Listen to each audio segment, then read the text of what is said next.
And if you remember, viewers, a few days ago here on Mirror Now's Prime Time, we told you about the coal shortage that has hit our country and how we were staring at a possible power crisis.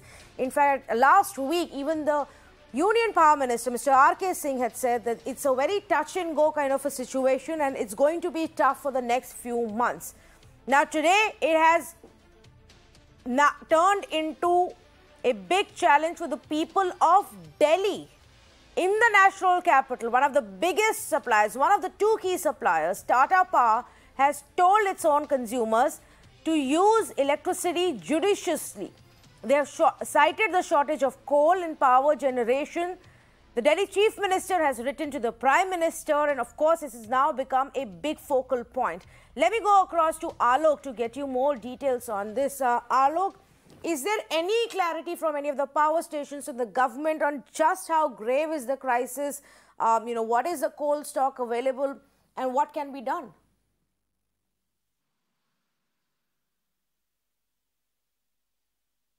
See, Tanvi, the politics over the coal crisis may definitely happen in the national capital in the coming 2 or 3 days if the crisis will remain like this. Because what the Delhi government sources are telling to us that the coal supply and the coal in their power plants is just left for 1 or 2 days. So definitely there will be the power cuts and yes, of course, the politics will start. As far as the supply is concerned, in Delhi, the power supply, basically the distribution, the onus of distribution is on two companies. One is BSES and another is Tata Power. So today, how it all emerged, let me tell to our viewers that today, Tata Power, basically, which supplies in northern part of Delhi, they started sending messages to their customers telling them that they have to use the electricity less. Basically, that they have to judiciously use the electricity because there is the supply of electricity is very less from their power plants. And yes, we all know that in power plants, the coal supply is very less across the country. And that is accepted by the central government as well.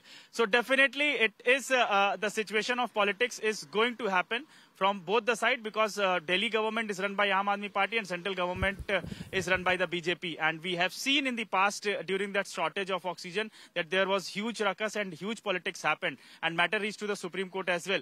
So we don't know that what has happened, but definitely the burnt is going to be bear by the people of the residents of Delhi if the proper supply is not being given to the national capital. Back to you. Okay, thanks so much, Alok, for joining us with all of those updates. Let me go across to Professor A.G. Iyer, founder of President for Renewable Energy Promotion Association. Also, Mr. Partha Bhattacharya, former chairman for Coal India with me. Mr. Bhattacharya, let's just once again try and put this in perspective for our viewers. Now, of course, for now, it seems as if the distribution company has issued a warning asking people to, consume smartly, not waste electricity. But how often do we see such a situation that power stations begin to run out of coal or have 1, 2 day stock? Well, this kind of a crisis, it is not the first time that the crisis is happening. Maybe the magnitude of crisis is a little high this time because more than 100 power plants are affected and they are having very low stocks. But the low stock phenomena arises because of number of factors. See, first factor I would say is the power stations are required to maintain certain stock levels, which has been prescribed by the Central Electricity Authority. And quite often they don't build up stocks to that level. So that is problem number one. Second problem this year, as we all know, the Q1 was really very difficult because of the second wave of COVID. And coal companies were struggling with that situation. They had actually lost some of the workmen to COVID and there a lot of people were infected. So naturally production had been impacted.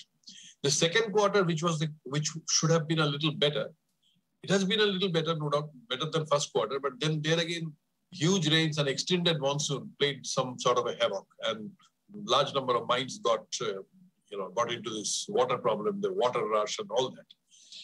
Now we have come to a situation where these things are behind us. So we should be able to really step up production and with more coordination with the railways, it should be possible to put more coal in the system. But had the power stations maintained the stock level, as prescribed by the CEA, I think the problem could have been to some extent lesser. That is point number one. Second point, of course, is that, as you know, India produces about 750 million tons of coal, but consumes 950. And the balance 200 is actually imported. And out of that 200, something like 100 million tons is used for power generation. Now, import of that coal has become a little bit of a problem because of the huge price increase. The prices have actually risen by 3 times or so. And if that coal is imported, then the price of power, the power tariff will also be very high. And in the merit order system, those power stations will find it very difficult to sell their power. So there is a problem there. So certain amount of import restriction, lesser import is definitely happening. So all these factors have contributed to the crisis, and I will not be able to really comment on individual power stations or individual place where the stock is less or more. Yes. But in general, these are the factors that have created the crisis. So before I go across to Professor Iyer, Mr. Partha Bhattacharya, very quickly to you. Of course, very difficult for any of us to get into individual power stations' stock status. But if we are to say, and there are about 5 coal power stations that cater to the needs of the national capital. If we are to say these are the ones who are running extremely low on the stock and need to be first prioritized over perhaps few other parts of our country where there is enough stock right now, how quickly can we transport the coal there? And I'm saying this having learned the experiences of the oxygen crisis where we actually had a similar situation.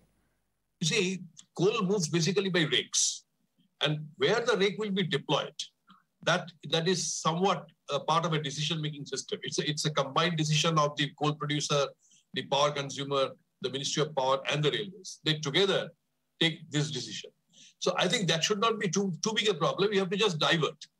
Some power stations which are having better stocks, they should be deprived a little bit. They should get less coal, and coal should be diverted to power stations which are having precarious coal stocks. That is absolutely doable. This has been done a number of times in the past.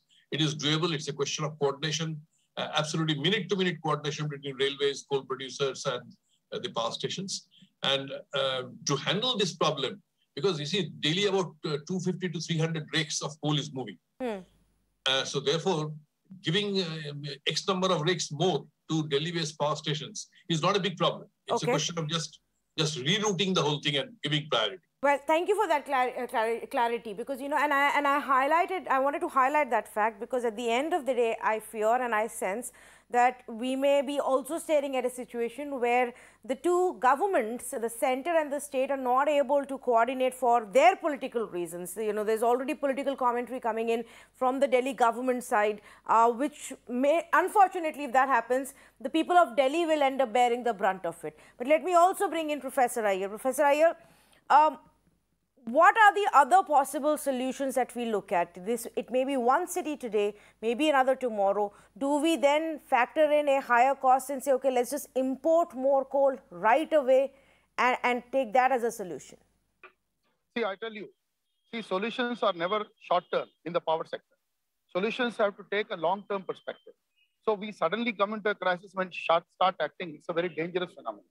So my own personal experience and belief is, for the coal-based power plants, you need a buffer stock of at least a week to be safe. So currently, the buffer stocks are come down to 3 days. Some power stations is only 1 day. So the whole thing is about 28 power stations have 1 day deposit. But that does not mean we are in absolute crisis. This has been handled in the past. So what we have to do is, we have to take the short-term supply from countries like Australia or Indonesia. And that is very important. It cannot be left to government alone. Even the Tatas, Adanis, JSW, these are the biggest operators. They should come together on the table in Delhi and they should take a call. One of the calls was that we decided that if it's the Western coal field, then all the Western power plants regionally will get coal from there. And this was decided by Piyush Goyal ji. And before that, the one blunder committed, and that is Piyush Goyal ji stopped the import of coal. So if you stop import of coal, you cannot suddenly go back to importing the coal. So we must have a proper hybrid policy, because our coal has a very high ash content, about 40%, which is used for power generation, because the better coal is used for steel production. So in this scenario, a long-term approach is essential. But right now we are in crisis. So I think they should go to Australia, they should go to Indonesia, you can even talk to Mozambique, and they should see that some 1 or 2 days, 3 days supply start moving from there rather than negotiating a long-term supply. So that has to come through a joint effort of both the private sector and public sector operators. The fact of the matter is today, only 30% of the national 384 gigawatt we have, out of that 200 gigawatt is coal-based power plants. Out of the 200 gigawatt, only 30% belong to central power stations. The rest is belong to state and private sector. That is the hard reality of the country today. And then renewable energy, the biggest challenge of renewable is solar is only available for 6 hours. Wind is very erratic. While I support both because I am a renewable association president, but the best power is the hydropower, and we have faltered there. Why we are not able to operate in crisis is a plug-and-play device is hydropower or gas-based power. But what happened, our share of hydropower has gone down to 10% from a level when Vajpayee was the prime minister. That time we were 27.1% share of hydropower. So these are very deep subjects. These are not subjects that can be done in a 10-minute talk with me or anybody. No, you're absolutely right, Professor Iyer. In fact, we did do a slightly longer conversation earlier this week where Mr. Bhattacharya was there. My point is, you give me an opportunity on your channel to explain to the people what is the real situation and what we can do. Indeed. I have a feeling that in the coming days, we may have several more of these conversations where I would also like to bring in the other alternates that we do have. And like you rightly pointed out, some of them are not fully dependable. There are reports now in Europe about the climate change impacting even wind energy generation because they don't even have enough breeze that they would have expected to generate that kind of power. So, of course, one day we shall. Thank you so much, though, today for, joining me, both of you, and giving these insights, important for the national capital people to understand, and, of course, everybody else. You don't know. Tomorrow, it may be your region, it may be your city. Let me just quickly take you through the larger points that explains to you this power crisis. Over 100 plants have been running the last few days with critical or supercritical stock. Obviously, the power plants that cater to the needs of the national capital are included in this. 40,000 to 50,000 megawatt of thermal capacity as of the data of 3rd October had less than 3 days of stock. So even as that gets refurbished and further more stock comes in, the power stations are not able to stock up on the coal supply because coal is in shortage. So the government itself has said that the fuel bridging this gap is going to be a very touch and go kind of a system. Why is it happening?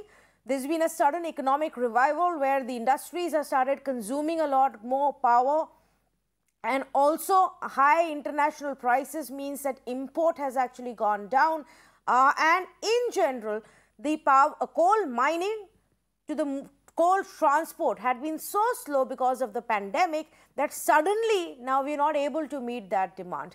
In fact, during the pandemic, even the investments in the energy sector kind of dried out, and that now needs to be recharged. That's what our expert, Mr. Bhattacharya, was explaining, that now the coal companies will start mining a lot more and supplying that to the power stations. So in a few weeks, hopefully the situation becomes better. What did impact the operation more was the monsoon. So when the coal companies did begin their operation at a higher level, rainfall played the spoil sport over mining and transport of it.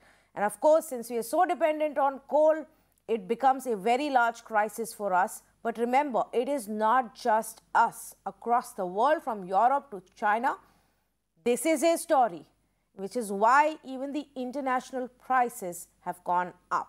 Experts tell us the government will have to prioritize, maybe just in a similar way that they did with supplying oxygen during the peak or second COVID wave.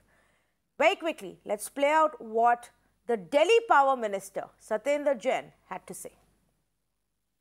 कुछ राजनीति ऐसी चलती है, आज के सुनने में आया है कि भाई क्राइसिस क्रिएट करो तो लगेगा कुछ बड़ा काम किया है, तो हो सकता है कि मैन मेड ही लग रहा है। दिल्ली के लिए तो सर नहीं है, पूरे देश के लिए लग रहा है। जैसे ऑक्सीजन का क्राइसिस हुआ था, वो भी मैन मेड ही था एक तरह से। आज फिर से वही क्राइसिस नजर आ रहा है कि भाई कोयले की सप्लाई बंद कर दो। कोयला नहीं, इस देश में कोयला होता है, इस देश के अंदर पावर प्लांट है, जितनी डिमांड है उससे 3.5 गुना पावर प्लांट हमारी कैपेसिटी है, उसके बावजूद बिजली नहीं बन रही है, तो ये तो बड़ा मैन मेड सा ही लगता है। I hope politics doesn't come in the way of getting an immediate solution to this crisis. The crisis isn't exactly man-made for political reasons. There is a shortage. We have to now resolve it to ensure people don't suffer. On our part, we perhaps just will have to judiciously use electricity, not waste it, which we should any which ways as responsible citizens. Thank you so much for joining us tonight on The Urban Debate.